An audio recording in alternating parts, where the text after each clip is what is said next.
माँ का प्यार। गंगापुर नाम के गांव में कमला नाम की एक दूध वाली रहा करती थी। उसे एक छोटी बच्ची थी जिसका नाम था सुमन। सुमन दिखने में बहुत खूबसूरत थी और काफी समझदार भी थी। वो अपने माँ से कभी किसी चीज के लिए जिद नहीं किया करती थी। अब सुमन 5 साल की हो गई थी और कमला ने उसका स्कूल में दाखिला कर दिया था। सुमन स्कूल जाकर मन लगाकर पढ़ाई करती थी और उसी के साथ साथ घर आकर अपनी माँ को भी उसके कामों में मदद करती थी। दिन ब दिन सुमन बड़ी हो रही थी। जब सुमन छोटी थी तभी उसके पिताजी गुजर गए थे, इसीलिए घर की सारी जिम्मेदारी कमला पर थी। ऐसे ही एक दिन सुमन को बहुत तेज बुखार आया और कमला उसे उठाकर अस्पताल में लेकर गई।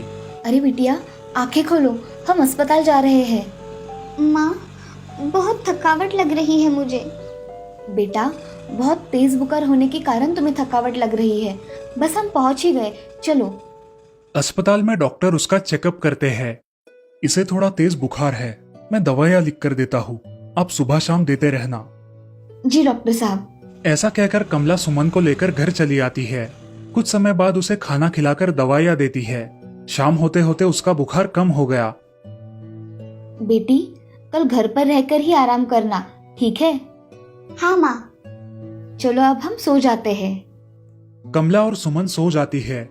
अगली सुबह उठकर कमला अपना काम पूरा कर लेती है और दूध बेचने गांव में चली जाती है। यहाँ सुमन घर में ही रहकर आराम कर रही थी और साथ ही में घर के छोटे मोटे काम भी कर रही थी। तभी सुमन की सहेली रश्मि उसके घर आई। अरे सुमन, आज तुम स्कूल क्यों नहीं आई? मुझे कल बहुत तेज बुखार था, इसी वजह से मैं आज स्कूल में नहीं आई। अच्छा, अब कैसा लग रहा है? अब अच्छा लग रहा है, चलो हम खेलते हैं। ऐसा कहकर सुमन और रश्मि आंगन में खेलने लगी। बहुत देर खेलने के बाद दोनों थक गई और सुमन आराम करने घर में चली आई।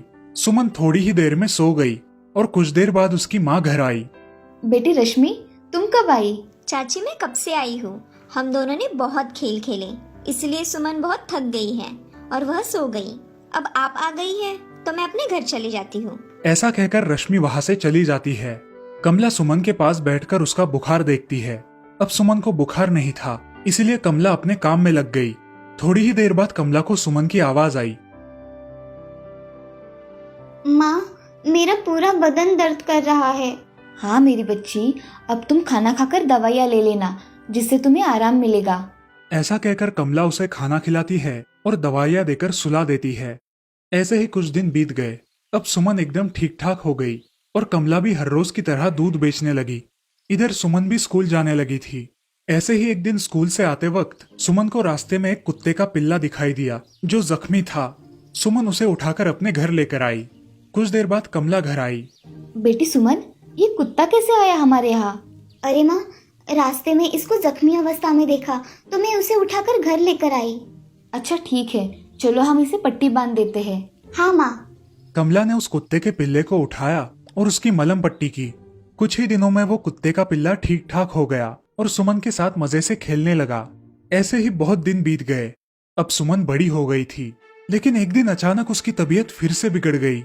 कमला को पता नहीं चल रहा था कि क्या हो रहा है। उसने सुमन को फिर से अस्पताल में भर्ती किया। डॉक्टर ने उसका चेकअप किया और कमला से कहा, पेशेंट की किडनी खराब हो गई है, हमें जल्द से जल्द कोई किडनी डोनर ढूंढना होगा।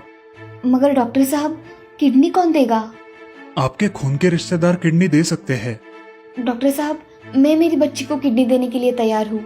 ठीक है, मैं ऑपरेशन की तैयारी शुरू करता हूँ। ऐसा बोलकर डॉक्टर वहां से चले गए। उसी दिन शाम को ऑपरेशन होने वाला था। कमला घर जाकर अपने सारे काम निपटाकर वापस अस्पताल में आ गई और वो भी एडमिट हो गई। दोनों माँ बेटियों का ऑपरेशन सफल रहा। ऐसे ही कुछ दिन बीत गए। अब सुमन एकदम स्वस्थ हो गई और कमला उसे लेकर घर लौट आई। ऐसे ही एक दिन सुमन ने अपनी माँ से कहा, माँ, मेरा तो ऑपरेशन हो गया, लेकिन मेरे साथ आपको क्यों रखा था अस्पताल में? अरे बेटा छोड़ो वो सब, तुम ठीक ठाक हो, यही बहुत है मेरे लिए। माँ बताओ ना मुझे, तुम्हें मेरी कसम। बेटा, उस दिन तुम चक्कर आकर गिर गई थी और मैं तुम्हें डॉक्टर के पास लेकर गई थी। तब उन्होंने बताया कि तुम्हारी किडनी काम नहीं कर रही है, इसीलिए मैंने मेरी किडनी तुम्हें दे दी। माँ, ऐसा क्यों किया तुमने? तुम्हें कुछ हो जाता तो? मुझे कुछ भी हो जाए, मैं तुम्हें कुछ भी नहीं होने दूंगी मेरी बच्ची। यह सुनकर सुमन की आंखों में आंसू आ जाते हैं और वो रोने लगती है। अब क्या हुआ है रोने को? माँ, मैं कितनी खुशनसीब हूँ कि मुझे तुम्हारी जैसी माँ मिली है। और मैं तुमसे ज्यादा खुशनसीब हूँ क्योंकि मेरे पास तुम हो।